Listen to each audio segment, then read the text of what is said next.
Hey guys, welcome back to Clover Mobile. So in today's video, I finally finished the Mage's Path and we all get a free SSR from it. Now it's a free SSR dupe, so you've got to have the character. Now in editing, I just want to reiterate that point. Don't go picking, say, Mars because you don't have Mars, thinking it's going to give you him. These are an additional SSR shard, which means they add a dupe into them. But if you don't have the character, this will not unlock the character for you. I just wanted to make that abundantly clear so when you get to it, you don't exchange it on something because you want the character and then you don't get them. But I want to talk about who is worth getting from this and what my personal plan is with my account to do with this chest, because I have like a long game process that I'm playing. Some people might just choose their favorite character and that is fine, but I wanted to go through what I'm going to do. But before we get into that, as free to play, I don't expect free to plays to be through this yet. I made a whole video talking about my mistake that I made on boosting my Yami to level 100 to get this achievement, but this is where I think most free to plays should stop and not do this. And me, myself personally,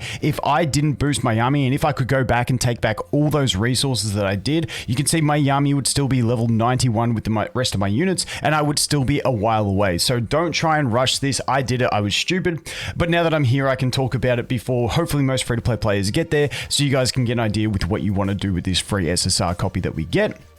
But once again, don't waste those resources. I could have like 2 more characters at level 80 right now if I didn't put that investment into my Yami, and I did it at level like 84 with him. So I would have got him to 91 anyway. So those were just essentially wasted levels that I put into him, and I regret that. So let's talk about now this actual one we get. So let's go ahead and collect this bad boy. Another 10 summons. Dude, the summon income is stacking up so bad. But in this thing, so a chest that allows you to choose one of the SSR Mage pieces.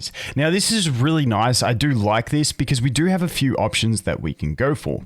Now for me personally, if we take a look at my units that I have here, I'm waiting until, because with most units, with all units, I don't know why I said most, I'm an idiot, but if we go to enhance and we go to view enhancement levels, you can see the first enhancement is a bit of stats. It's nothing crazy. The second enhancement is where you get a passive. And now this is what I am personally going to look towards. Now the 3 main units that have the longest viability for me in my team, in the characters that I have, are going to be Mars, Lotus, and also Rades.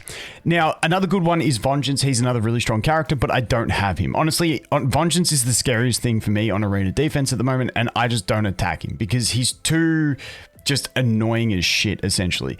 So Vengeance is definitely another one. But when I look to these units and what their capabilities are, essentially what I'm going to do is I'm going to wait until I get one of them from a dupe, because these guys are going to be on every banner and eventually you're going to miss out on the character you want and you're going to get other characters. So I'm going to hold out until I get a dupe of one of these guys. But the one I'm not going to actually do it on is Mars. Even though Mars is a great character, if we go over and check out what his actual enhancement is, he gets the passive. Dude, my head's blocked. Actually, wait, we can look at it over here. He gets the passive 5% damage, reduced damage taken when being attacked. Now, for me, it doesn't really matter. When I look at my Mars, and maybe I have a skewed view on Mars. So early on in PvE, when you're using Mars, you want him to be tanky as hell. You're putting him on full defense gear. Now, for me personally, I am switching my build, and I'm putting him more onto some attack pieces. If I can find which one's attack. No, I've got him on full defense as I say that. Anyway, my plan is to shift him to attack. I remember I got the sets, so I had the 2 attack sets. But essentially, I'm actually looking at making, dude, I just ate my words. But I'm looking at making my Mars more attacking at the moment, because the PvE stuff that I use him in, he's perfectly fine. And I'd rather, for PvP purposes, get a bit more damage out of him, because when he's on defense, yes, when I'm on offense, but on offense, he just tanks anything anyway. I can swap some defense out for some attack. But on defense, people aren't really going to be attacking your Mars straight up. So having a bit more damage on him, I think, adds more utility to him. And if you get into the long drawn out battles where damage starts going up, if he has higher initial damage, it means that he's going to snowball that damage harder, even though he will be taking a bit more. So that's me. my Mars, I'm not too stressed. I don't think the damage mitigation is really a worthwhile buff for him. Like, not something that I need. Like, any buff is good, but it's not something I need. So Mars is one I'm not going to use it on, even though he is one of the better characters that we have in those options. Now, the other two that I'm looking at both have a fantastic option, so I'm kind of waiting until I pull a single dupe of either of these two, and then I will put it into them. So the first one here we have is Lotus. Now, Lotus has a 25% chance to inflict 10% reduce all attack, which is all attack, not just attack, all attack, which is nice. Debuff on enemy for one turn upon attacking. And because he has all AoE attacks, this is a really nice effect to get onto him. It's obviously not 100% reliable because it's only a 25% chance, but it's still a nice effect to have to allow him to get that extra utility in some attack break, which may not sound like the world, but when you do have attack break on you, it is a bit frustrating, not dealing as much damage and can sometimes cost you some kills in PvP. And then also in PvE, I guess it makes it a bit easier, but I'm not too stressed on PvE at the moment. Now, like I said, the other one that we do have is Rades. Now, when we take a look at his passive, I honestly hope he is the one that I get the first dupe off, because he's the one I want the most. I haven't even built this character yet, but I know I'm going to build him. Upon taking damage, there is a 30% chance to inflict taunt on the attacker for one turn. Now, I think this is a fantastic passive.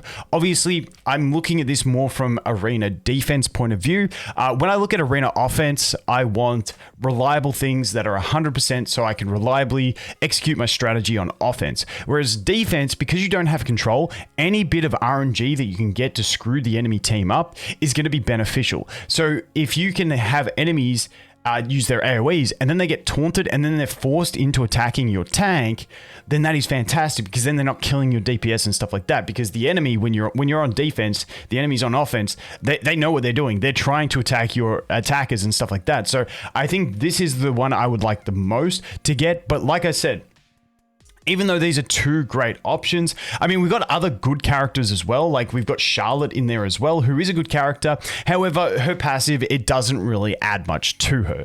You know, you get increased damage dealt if there's at least one enemy with a mark. I mean, it's not having as big of an impact as if we proc, say, this 30% chance to taunt the enemy, or if we proc this extra attack reduction, in my opinion. So that is why I'm looking at these two. But like I said, I'm going to hold on to that bad boy until I do get a dupe, because I don't think putting one, like, I'd be shattered if I put one dupe into Rades with this item, if I picked up Rades as my free SSR, and then, you know, in my next summon session, I pulled a Lotus. Then I've got them both at 1 star, which really doesn't offer any big benefit.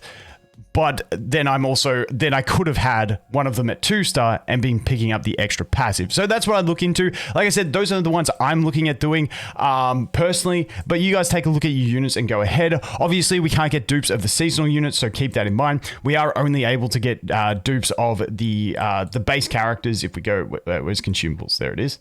We are only able to get dupes of the base characters. So you can take your pick from those. But like I said, the two main ones for me are going to be getting the passive unlocked on Lotus or Rades in the future. But hey, if you just love a character, you want to just dump a dupe into them, you know, go nuts. It's not the end of the world. Like I said, I'm trying to play a bit more optimally on my free-to-play and get the most out of it. So that is what I am looking to do. But I'm going to shut up now, guys. As always, thanks for watching. Hope you have an awesome day, and I look forward to seeing the next one. Cheers.